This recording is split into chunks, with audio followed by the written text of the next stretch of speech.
মহোদয়, আজকে বান্তাটি গ্রামের গ্রামবাসীদের আয়োজিত সাংস্কৃতিক অনুষ্ঠানে উপস্থিত রংমঞ্চে আমাদের পার্টির এলডিএম পাবলিক স্কুলের প্রচার ভাই লম্বোদর বাবু, মনোজ বাবু আর যতগুলো গ্রামবাসী আপনারা শুনছেন আমার আওয়াজ, আমি সবাইকে আমার তরফ থেকে জোহার জানাই, অভিনন্দন জানাই। আজকে আপনাদের এই গ্রামের সাংস্কৃতিক অনুষ্ঠানে আমরা একজুট হয়েছি। আপনারা সংস্কৃতির অনুষ্ঠানের যে ঝুমুর বা কলা সংস্কৃতির লুৎফ উঠাবেন, লেকিন এইরকম আমরা একত্রিত বহুত কম সময় হয়।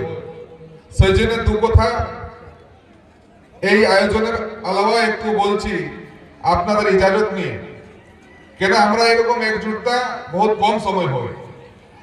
লেকিন এই যে আপনাদের সাংস্কৃতিক অনুষ্ঠান প্রত্যেক বছরে আপনারা করে আসছেন, সেই অনুষ্ঠানতে যতগুলা গ্রামের বাসিন্দা আছেন, চাহে গরিব হোক, অমির হোক, নবযুবক হোক, বুড়া বুজুর্গ সাথী, মা বোনেরা, সবারই কোনো না কোনো ভূমিকা থাকে, চাহে যে কোনো জায়গার হোক আর যে কোনো সমাজের হোক।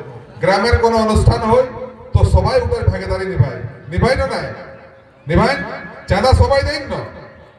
তো সেই রকম চাঁদা যেমন দেওয়া হয়, সবাইয়ের যেরকম সাংস্কৃতিক অনুষ্ঠান যেমন একজুটতার উপরে আপনারা করে আসছেন, সেই রকম একজুটতা আমি আপনারাকে আহ্বান করতে চাইছি যে আনেওয়ালা এই সময়, এই যে সময়, এই 2024-এর আপনাদের এই অনুষ্ঠানে আমি বলে যাচ্ছি যে এই 2024 লোকতন্ত্রের একটা বহুত বড় মহাপর্ব আছে, যেটাতে লোকসভা আর বিধানসভার চুনাव আছে।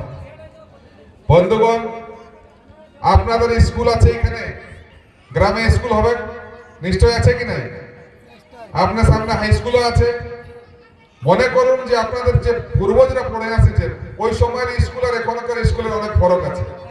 এখনকার স্কুলে যাবে তো ছায় সিরিফ এক ক্লাস এডমিশন করে দেবো, পাস করে দেবে ম্যাট্রিক, ওর পড়ার গুণবত্তাটা কিন্তু নাই। জেলা একইটা আছে, জ্ঞানের গভর্নমেন্ট হাই স্কুলে দেখো, গার্লস হাই স্কুল সরাইকেলায় দেখো, রাজনগরে দেখো, ওখানে 16টা টিচার আছে। লেকিন আমাদের ক্ষেত্রের স্থিতি, শিক্ষার স্থিতিটা দিন মাইনাস আর প্রশাসনিক অত্যাচার বাড়ে যাচ্ছে। সেই জন্য আমি আপনারাকে একটা আহ্বান জানাতে চাইছি যে নিজের স্ববিবেক অনুসার সাংস্কৃতিক অনুষ্ঠান যেমন আপনারা করছেন, যেমন ভাবে একত্রিত হয়ে আপনারা আছেন গ্রামবাসী, সেরকম রাজনৈতিক চেতনা জাগায়ও নিজের হক অধিকার আর নিজের আনেওয়ালা ভবিষ্য পিঢ়িকে সাজনার সমানার জন্য, ওর ভালোর জন্য, ওর ভবিষ্যতের জন্য আপনারা একজুটতার পূর্বক কোনো নিশ্চয় একটা ভালো নির্ণয় নেওয়ার চেষ্টা করবেন। এই বলে আমার বক্তব্য শেষ করছি। আপনারাকে সবাইকে জোহার।